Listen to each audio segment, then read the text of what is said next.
I entered into an arranged marriage. My father-in-law is a successful businessman, owning several grocery stores. My mother-in-law is quirky and reticent.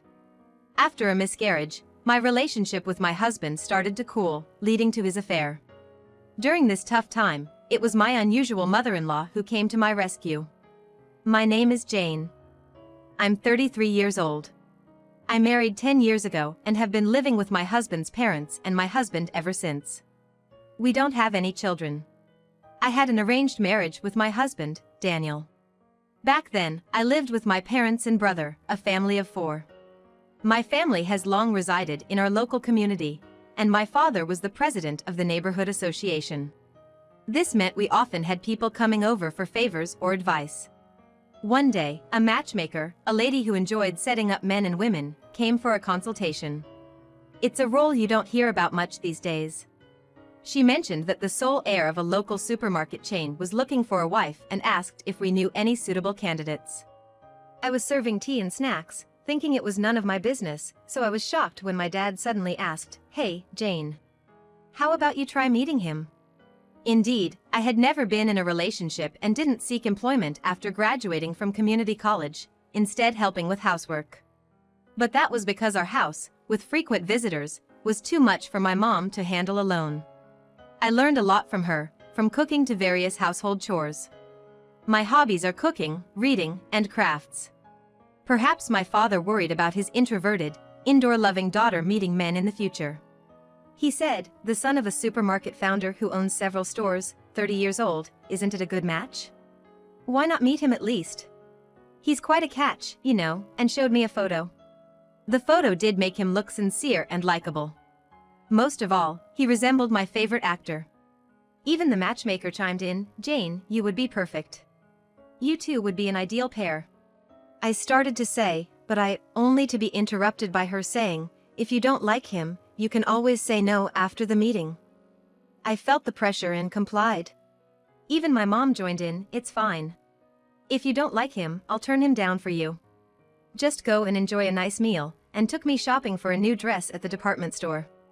She scolded me, "You really show no interest in men or makeup. Your father is worried, you know." The following year, my father was retiring as the neighborhood association president, and my brother was getting married, bringing his wife to live with us. My parents probably worried about my place in the house diminishing. They thought it'd be better for a daughter like me to marry into a good family. On the day of the meeting, I got my hair and makeup done at a salon and wore the dress my mom and I chose. I looked like a different person. "You're much prettier than your photo," said Daniel, who resembled the actor Brad Pitt. While the matchmaker was quickly introducing us, I barely heard anything. Then I heard her say, "I'll leave you young folks to it."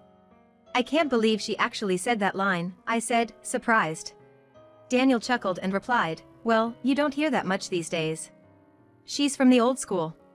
His smile was charming, and I wondered why someone like him would resort to an arranged marriage.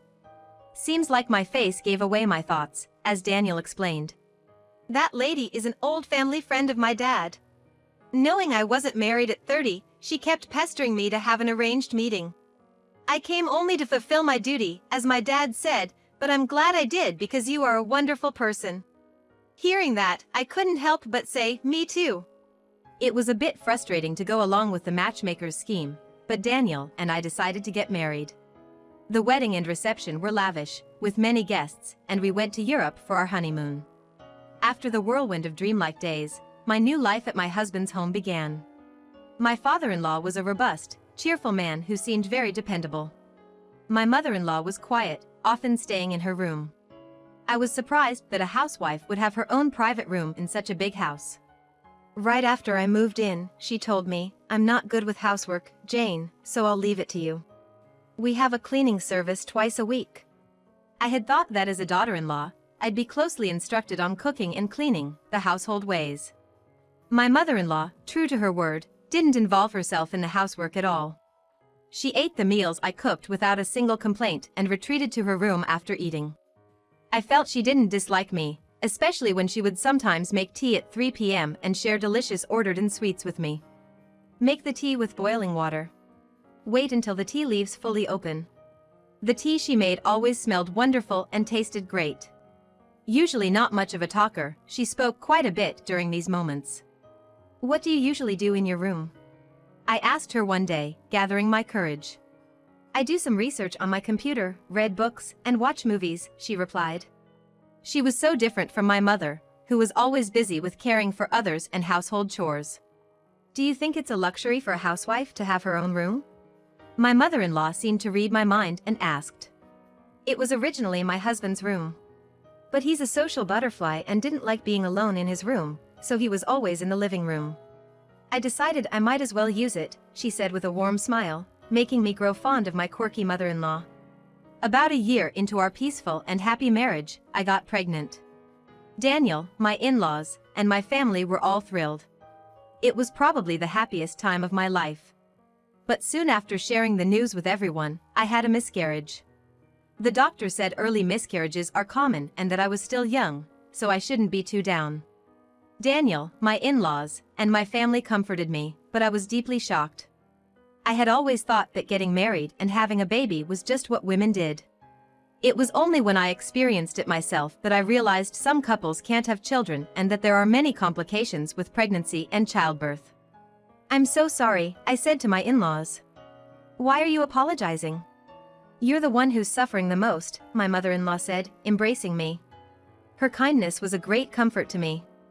I read many stories online and in magazines about women who got pregnant and had successful births after miscarriages. So, I was sure I'd be fine and would get pregnant again soon. But as time passed without me getting pregnant, I became increasingly anxious. Looking back, I think I was obsessed with getting pregnant. I wanted to make up for my failure, not be seen as a useless wife who couldn't have children, driven by such ugly emotions.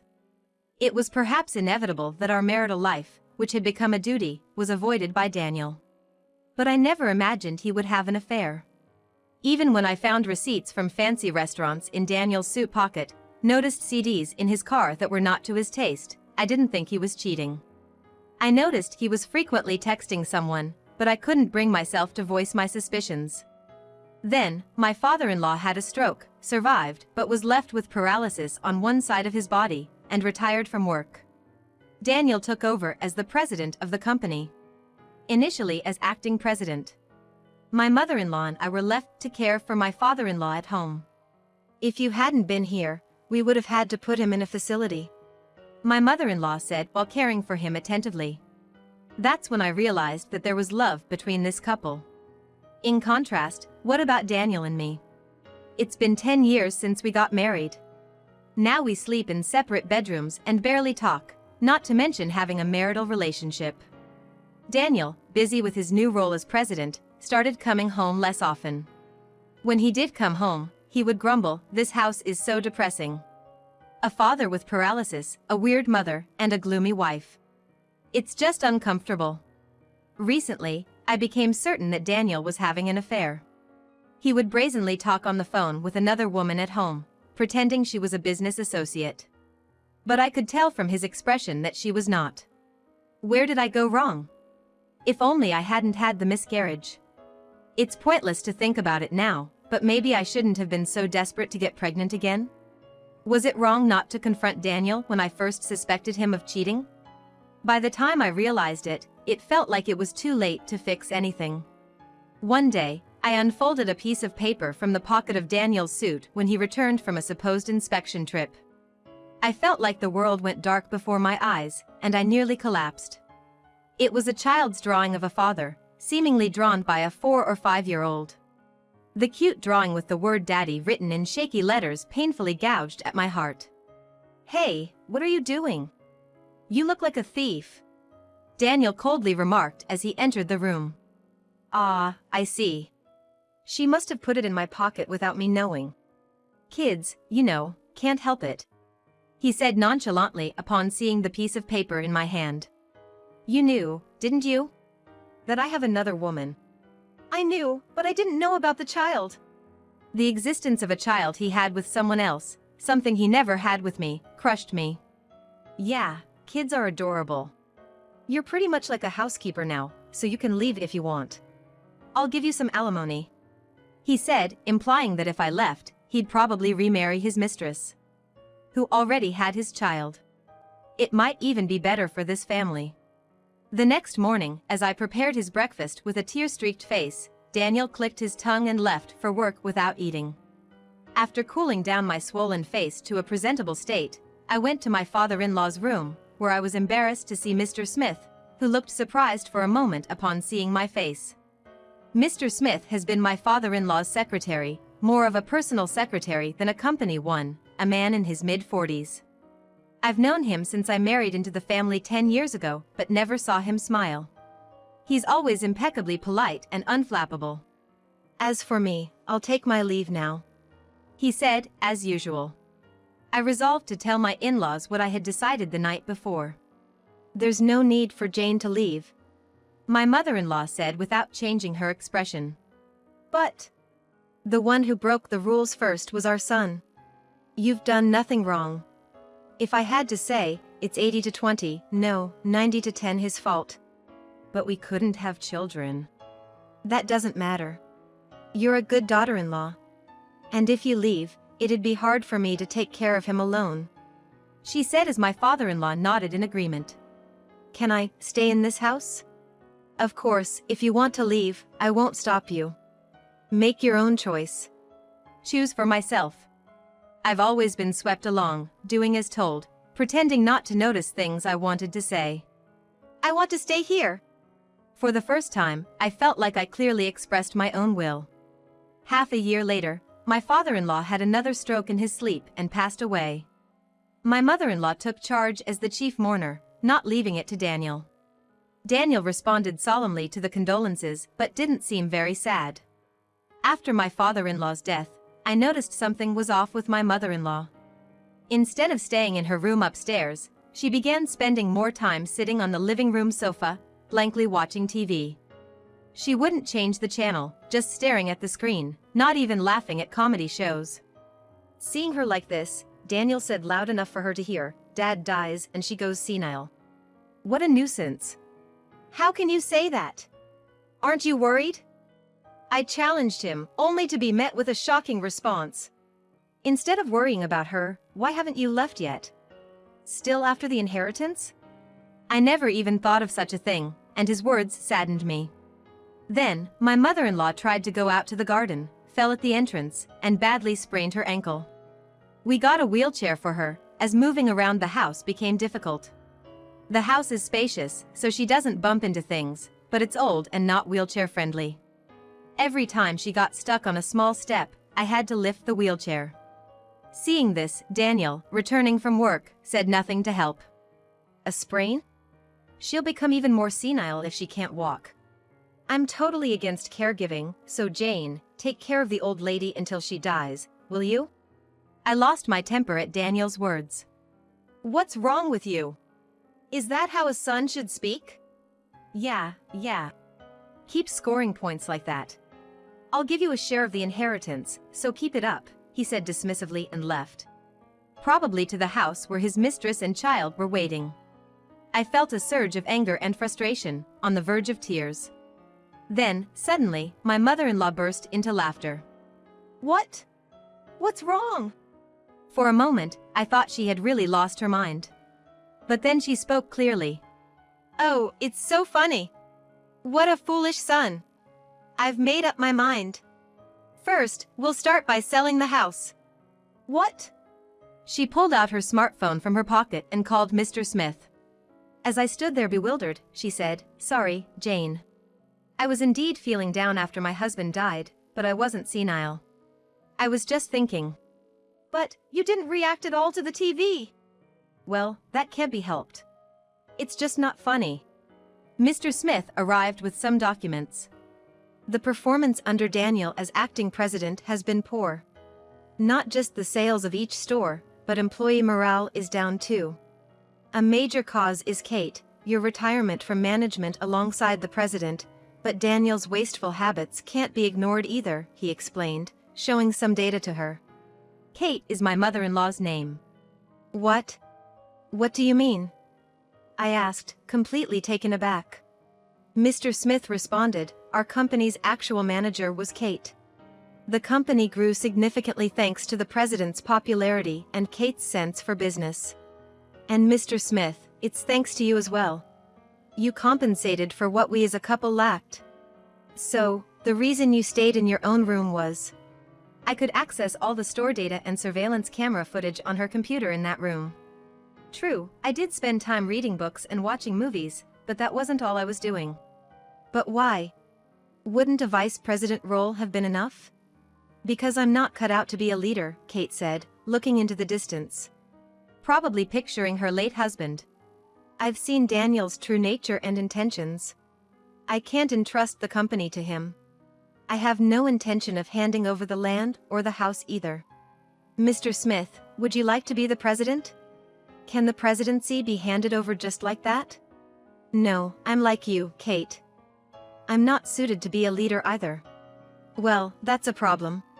Then, Jane, it looks like you should be the president. What? I couldn't believe what Kate was suggesting. A person like me with no business experience suddenly becoming a president was unthinkable. When I voiced my concerns, Kate reassured, "It's okay, Mr. Smith will support you. I have a knack for understanding people. You, Jane, have a charm that inspires people to help you. That's enough for a president. Jane, you would be suitable. You're kind and considerate, and there's a trend of welcoming female executives. It will be fine." Even Mr. Smith agreed with this. "But what about your real son?" I asked, only to be shocked by the revelation. Daniel isn't my biological son. My in-laws had been unable to have children. In those days, before infertility treatments were advanced, infertility was often blamed on women, and Kate had suffered a lot. Ultimately, the problem was with my husband, but by the time we realized, I was already over 40. So, we adopted a child from a distant relative with many kids. Daniel was already 5 when he came to this house, so he should know. Was that why he could treat her so terribly? Earlier, I said I had a knack for understanding people, but I guess I don't understand children. Oh, how dreadful. That would mean I raised him wrong, Kate said with a wry smile. Anyway, Daniel has failed as both a business leader and a family man. Mr. Smith has gathered irrefutable evidence of his infidelity. We will have him leave the company and this house. I realized that if Kate said it, it would surely happen. Mr. Smith, please start the process to sell this place quickly. I think a high-rise condo near the station here would be good for a new home. It's getting hard to climb stairs at my age. Wait, so the reason you've been staying in the living room recently is? I retired from management, but also, there's only one toilet on the first floor of this house. It's inconvenient for an elderly person. Kate said with a resigned expression. I found her slightly adorable in that moment. So, Jane, will you take the position of president? I will, I replied without hesitation, seeing it as a significant opportunity. An opportunity to change my personality and my life. On the day of my inauguration as president, Daniel burst in, looking furious. What is this? What's going on? Suddenly, Mr. Smith tells me to leave the house, and it's being demolished. I'm the president, not this woman. What kind of joke is this? He was shouting in front of all the employees. You were only ever the acting president. Based on the company's performance and employee feedback during your tenure, it's been determined that you are unfit to lead the company. I said coolly. The result of practicing in front of a mirror the night before. Also, those expensive suits you tailored and your nightly splurges at high-end clubs were all with company money. That's embezzlement, you know. We could sue you for that. The employees murmured in surprise and some even laughed mockingly. Damn it! You will regret this. Daniel spat out like a villain and fled the venue. I apologize for the unsightly scene. I may lack knowledge and experience, but with your help, I want to make this a better company. Please, I ask for your support. When I said this, a warm round of applause erupted from the audience. After the ceremony, Daniel was waiting outside. Hey! Don't mess with me. What happened to the house? It's mine, or will be once that old lady dies. Violence is not acceptable, said Mr. Smith as he twisted Daniel's arm, who was grabbing my collar and yelling. Ouch! Let go! How dare you, a mere secretary? Even a mere secretary is far more competent than a former foolish son. Kate, who had recovered from her sprain, walked in steadily and said, "That house and land are already sold, and there's no place for you in this company anymore. You've been a son for a long time, so you'll get your legal share of the inheritance. Use that money to start over somewhere unknown." Emulating Kate's resolute attitude, I said, "Here's the divorce papers." I've already filled in my part, and thrust the papers at him. Finally, Mr. Smith added, "Oh, by the way, it seems that the child of your mistress isn't actually your son, Daniel. Perhaps you should check?" "What? No way, that can't be." Leaving a stunned Daniel behind, we walked away from the scene. Later, I heard from Mr. Smith that Daniel had confronted his mistress and, upon her easy confession, had thrown her out. Now alone, Daniel was reportedly spending his days in drunkenness. Even though he received a substantial inheritance, enough to open a new store. Mr. Smith told me this, but I felt no sympathy. "The view from the top floor is indeed the best," Kate remarked, looking out of the large window of our new high-rise condo. The building had commercial facilities on the first and second floors, including a supermarket, bookstore, florist, and even a hospital and veterinary clinic. The supermarket was a new upscale venture we had launched. If Jane and Mr. Smith would get together, I'd have no regrets left. Kate suddenly said, "Kate, you can't just say things like that." "Right, Mr. Smith?" "Indeed, Kate. Honestly, you're impossible." "I'm already 45, and Jane is only 35, Mr. Smith said, blushing slightly. "Oh, come on. A 10-year difference is nothing. Your father and I had about the same age gap. And Mr. Smith, you always seemed concerned about Jane whenever you visited." "Well, that was because Daniel's behavior was just too atrocious." I saw Mr. Smith flustered for the first time. 3 years later, much to my chagrin, or rather, delight, Kate's wishes surprisingly came true. I said I'd have no regrets, but now I do. "To see my granddaughter's face like this," Kate said, lifting the newborn girl in her arms. "She may not be related by blood," my now husband Mr. Smith remarked unnecessarily. "That doesn't matter. You and Jane are my precious son and daughter," Kate said with a smile, holding her granddaughter. I felt truly fortunate to have met these people.